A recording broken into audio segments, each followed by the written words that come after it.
सी train कोई नहीं बनाता। 603 किलोमीटर प्रति घंटा, जमीन पर चलने वाली अब तक की सबसे तेज चीज। जापान इसे 60 सालों से बना रहा है।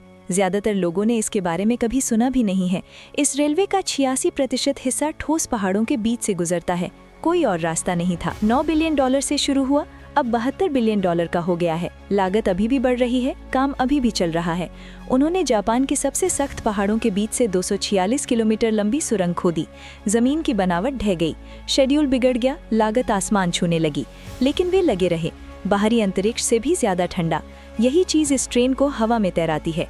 एक गवर्नर, एक दस्तखत। उन्होंने $72 बिलियन के एक प्रोजेक्ट को 4 सालों के लिए रोक दिया। इसी तरह जापान ने जमीन पर चलने वाली सबसे तेज चीज बनाई और इसीलिए ये प्रोजेक्ट बनते बनते रह गया था। 1964 में जापान ने बुलेट ट्रेन लॉन्च की। इसने दुनिया बदल दी। फिर जापान ने पूछा, अब आगे क्या? टोकाइडो शिनकानसेन पूरी तरह भर चुकी थी। हर घंटे 12 ट्रेनें, अब और ज्यादा क्षमता नहीं थी। जापान को एक बाईपास की जरूरत थी। समुद्र के किनारे वाला रास्ता पहाड़ों के चारों ओर घूम कर जाता था, लेकिन मैग्लेव ट्रेन सीधे पहाड़ों के बीच से गुजरती है। इस पर रिसर्च 1962 में शुरू हुई थी। उन समीकरणों को एक रेलवे में बदलने में 63 साल लग गए। 1977 में पहला टेस्ट ट्रैक बना, मियाजाकी में 7 किलोमीटर लंबा।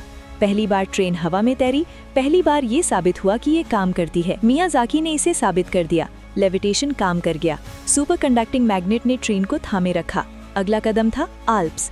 1990 में आल्प्स में जमीन की बनावट का सर्वे शुरू हुआ। एक भी सुरंग को मंजूरी मिलने से पहले 19 सालों तक सर्वे चलता रहा। दक्षिणी आल्प्स के नीचे की जमीन की बनावट 300 मिलियन साल पुरानी है और इंजीनियरों ने पहले जिस भी चीज से सुरंग बनाई थी उसके विपरीत 1400 मीटर का ऊपरी भार, फॉल्ट जोन, जमीन के नीचे नदियां, चट्टानों का दबाव जो स्टील को भी कुचल देता है। 27 मई 2011, 49 साल की रिसर्च के बाद जापान ने चू हिन कानासेन को मंजूरी दे दी। निर्माण शुरू हो सकता था। सबसे पहले यामानाची टेस्ट ट्रैक बना। 18.4 किलोमीटर की असली मैग्लेव रेलवे बनाई गई ताकि सब कुछ साबित किया जा सके। नई ऑस्ट्रियाई टनलिंग विधि, drill, blast, shot, rock bolt दोहराएं। 11 किलोमीटर की टेस्ट सुरंग खोदी गई। हर ब्लास्ट साइकिल में 6 घंटे लगते थे। ड्रिल, ब्लास्ट, मलबा हटाना, शॉटक्रीट, रॉक बोल्ट, हर दिन 6 घंटे। सबसे पहले एक पायलट सुरंग खोदी गई ताकि मुख्य मशीन के अंदर जाने से पहले चट्टान के नमूने लिए जा सके। गाइड वे को किलोमीटरों तक मिलीमीटर की सटीकता के साथ बनाना जरूरी था। लेजर से हर एक हिस्से की जांच की गई। दोनों दीवारों में फिगर 8 के आकार की कॉइल लगाई गई। लेविटेशन, गाइडेंस, प्रपल्शन सब कुछ एक ही कॉइल डिजाइन में। मोटर ट्रेन में नहीं होती, ये ट्रैक में होती है। कंक्रीट में 18 किलोमीटर की इलेक्ट्रिक मोटर लगाई गई। 18 किलोमीटर की केबल बिछाई गई। एक भी ट्रेन चलने से पहले हर कॉइल को बिजली दी गई और हर सेंसर को जोड़ा गया। प्रपल्शन सिस्टम को अलग अलग फ्रीक्वेंसी वाली बिजली की जरूरत है। सिर्फ इसकी सप्लाई के लिए एक खास सब स्टेशन बनाया गया। कंट्रोल सेंटर हर कॉइल, हर सेंसर और ट्रेन की हर मिलीमीटर की स्थिति पर एक साथ नजर रखता है। पहली टेस्ट ट्रेन 1995 में आई। कोई पहिया नहीं दिखता था, कोई पैंटोग्राफ नहीं था। ये एक ऐसा कैप्सूल था जिसे हवा में तैरने के लिए डिजाइन किया गया था। कोई पहिया ट्रैक को नहीं छूता था। बिजली के लिए ऊपर कोई तार नहीं था। इस ट्रेन की हर चीज रेलवे इंजीनियरिंग के हर नियम को तोड़ती थी। पहला लेविटेशन 1997, पहिए अंदर चले गए। ट्रेन 10 सेंटीमीटर ऊपर उठी और एक अदृश्य शक्ति के सहारे हवा में तैरने लगी। दिसंबर 1997, 531 किलोमीटर प्रति घंटा, एक नया विश्व रिकॉर्ड। अपनी पहली पूरी रफ्तार वाली टेस्टिंग के दौरान एक भी कमर्शियल यात्री के बैठने से पहले 2 लाख लोगों ने इस टेस्ट ट्रेन में सफर किया। जापान ने हर चीज की टेस्टिंग की। अक्टूबर 2014 में असली लाइन पर काम शुरू हुआ। 286 किलोमीटर, इतिहास का सबसे बड़ा रेलवे प्रोजेक्ट। शिनागावा से नगोया 286 किलोमीटर, जिसमें से 246 किलोमीटर सुरंगों के अंदर है। नया स्टेशन मौजूदा बुलेट ट्रेन स्टेशन के नीचे बनाया जा रहा है।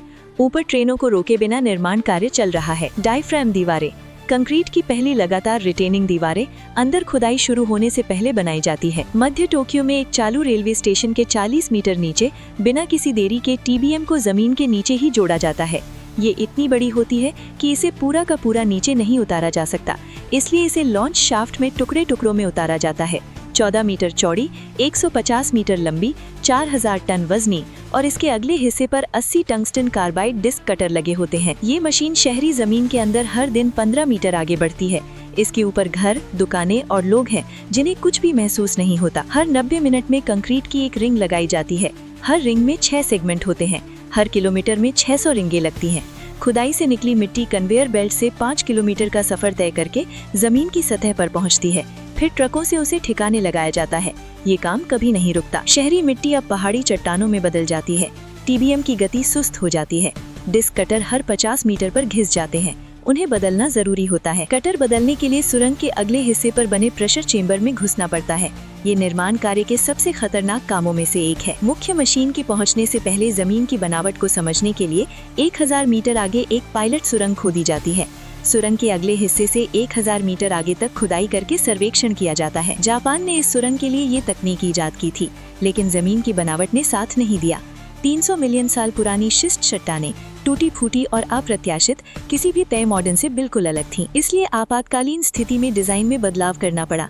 सबसे मुश्किल हिस्सों में टीबीएम की जगह NATM तकनीक का इस्तेमाल किया जाने लगा।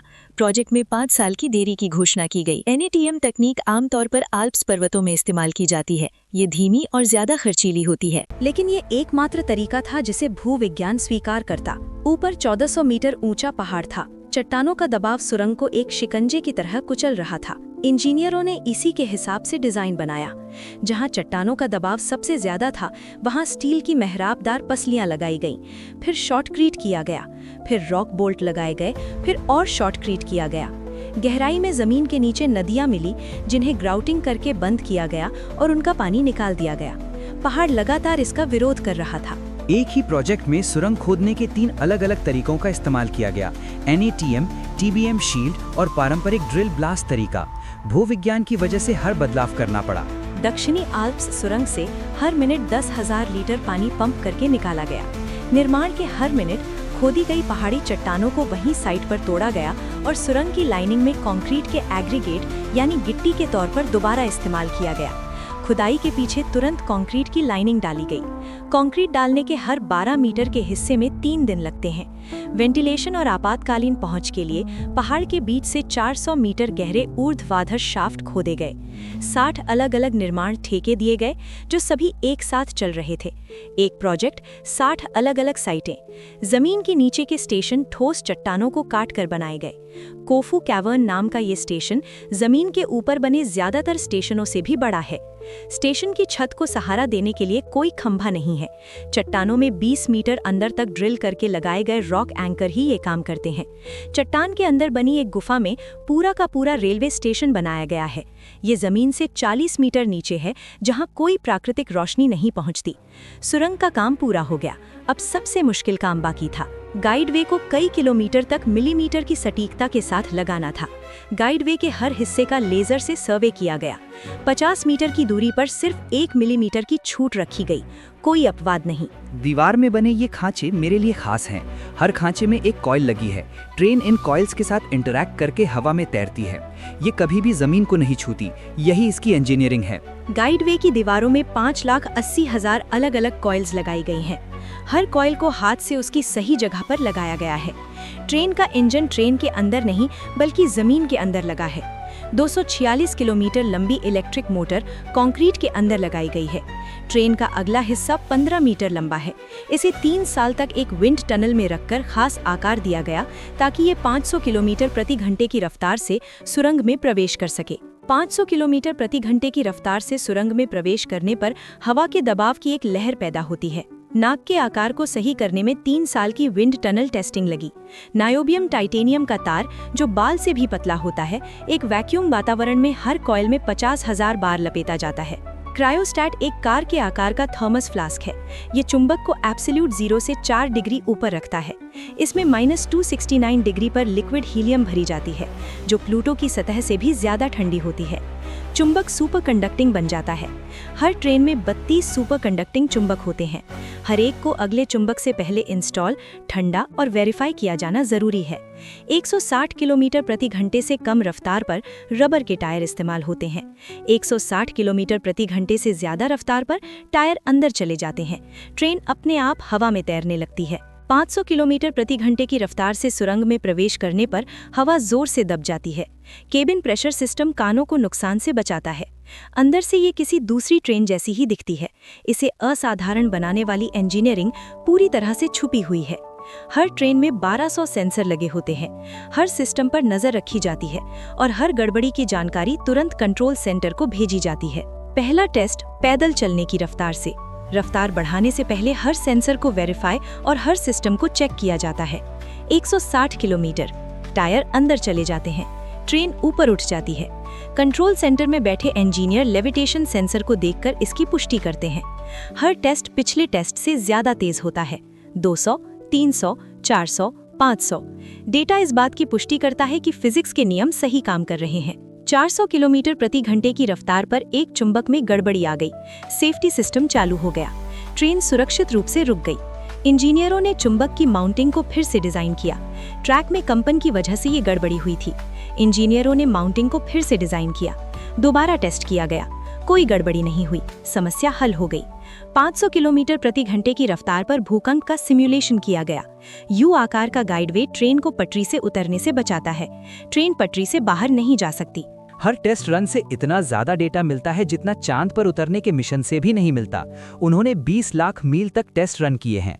कोई भी चीज किस्मत के भरोसे नहीं छोड़ी गई है। 2 ट्रेनें मिलकर 1026 किलोमीटर प्रति घंटे की रफ्तार से एक दूसरे के पास से गुजरती हैं। उनके बीच की हवा जोर से दब जाती है।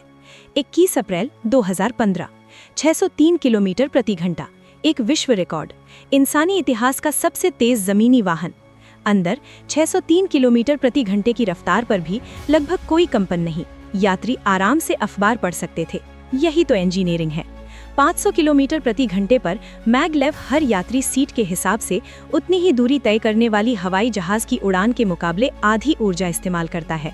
2013 में टेस्ट ट्रैक को बढ़ाकर 42.8 किलोमीटर कर दिया गया। लंबी दूरियों पर पूरी कमर्शियल रफ्तार की टेस्टिंग शुरू हुई। हर दिन 2000 किलोमीटर की यात्रा। 2013 से अब तक ये बनाया गया सबसे ज्यादा टेस्ट किया गया रेलवे सिस्टम है। मेंटेनेंस डिपो 30 हेक्टेयर में फैला है। हर ट्रेन रात में यहाँ जांच के लिए लौटती है। डिपो के अंदर एक हीलियम रिकवरी प्लांट है। भाप बनकर उड़ गई हीलियम को दोबारा जमा किया जाता है, उसे फिर से तरल बनाया जाता है और दोबारा इस्तेमाल किया जाता है। शिजुओका से गुजरने वाला 8.9 किलोमीटर का रास्ता गवर्नर ने मना कर दिया। इसकी वजह थी 6,20,000 लोगों को होने वाली पानी की सप्लाई। इंजीनियरों ने एक ऐसा सिस्टम बनाया जिससे सुरंग बनाने के दौरान जमीन से निकाले गए हर लीटर पानी को वापस नदी में पहुंचाया जा सके। 2027 का साल बदलकर 2034 हो गया, फिर 2035। हर साल की देरी से लागत में अरबों की बढ़ोतरी हुई। 9 अरब डॉलर की लागत बढ़कर 72 अरब डॉलर हो गई। जमीन की बनावट, देरी और बार बार किए गए डिजाइन में बदलाव, इन सब ने मिलकर लागत को कई गुना बढ़ा दिया।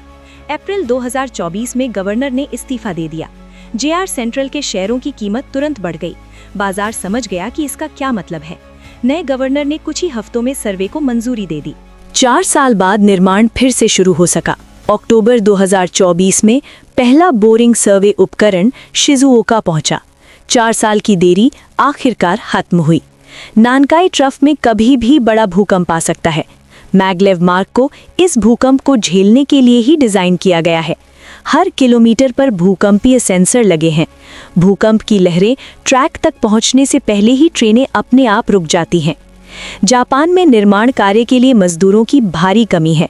सुरंग के कुछ हिस्सों में 60% कर्मचारियों की क्षमता पर ही काम चल रहा था। 60 जगहों पर 30,000 निर्माण मजदूर काम कर रहे हैं। इनमें से ज्यादातर लोग शायद कभी उस ट्रेन में सफर नहीं कर पाएंगे जिसे उन्होंने खुद बनाया है। जीयू में सुरंग के पास भूजल का स्तर नीचे चला गया था। इंजीनियरों ने तुरंत लाइनिंग में बदलाव करके उसे सील कर दिया। जमीन के ऊपर का 14% हिस्सा ऊंचे पुलों, कंक्रीट के खंभों और पहले से तैयार बीमों का इस्तेमाल करके बनाया गया है। इसका गाइडवे पुलों के ऊपर से गुजरता है। चाहे जमीन के ऊपर हो या जमीन के नीचे, 50 मीटर की दूरी पर 1 मिलीमीटर की ही छूट रखी गई है। इसमें कोई अपवाद नहीं है। 500 किलोमीटर प्रति घंटे की रफ्तार पर भी शोर रोकने वाले बैरियर ट्रैक के किनारे शोर का स्तर 70 डेसिबल से नीचे रखते हैं। ये किसी व्यस्त सड़क से भी ज्यादा शांत है। अभी 500 किलोमीटर प्रति घंटे की रफ्तार से एक ट्रेन हमारे ऊपर से गुजरी है। मुझे हवा का झोंका महसूस हुआ, लेकिन मुझे लगभग कुछ भी सुनाई नहीं दिया। शोर रोकने वाले बैरियर वाकई काम करते हैं। चीन ने 2021 में 600 किलोमीटर प्रति घंटे की रफ्तार वाली मैगलेव ट्रेन पेश की थी। इस तकनीक का आविष्कार जापान ने ही किया था। अब उसे सबसे पहले ट्रेन शुरू करने की दौड़ में पीछे रह जाने का खतरा सता रहा है। 2025 में एक नई और बेहतर ट्रेन पेश की गई। ये पहले से हल्की, सस्ती और ज्यादा कुशल है। निर्माण कार्य जारी रहते हुए ही इसमें लगातार सुधार किए जा रहे हैं। 2025 तक सुरंग बनाने का 60% काम पूरा हो चुका था। शिजुओका में बोरिंग सर्वे को मंजूरी मिल गई थी। इसका लक्ष्य 2034 तक व्यावसायिक परिचालन शुरू करना है। इसमें कुल 246 किलोमीटर लंबी सुरंगें हैं। 60 जगहों पर निर्माण कार्य चल रहा है और 30,000 मजदूर हर दिन लगातार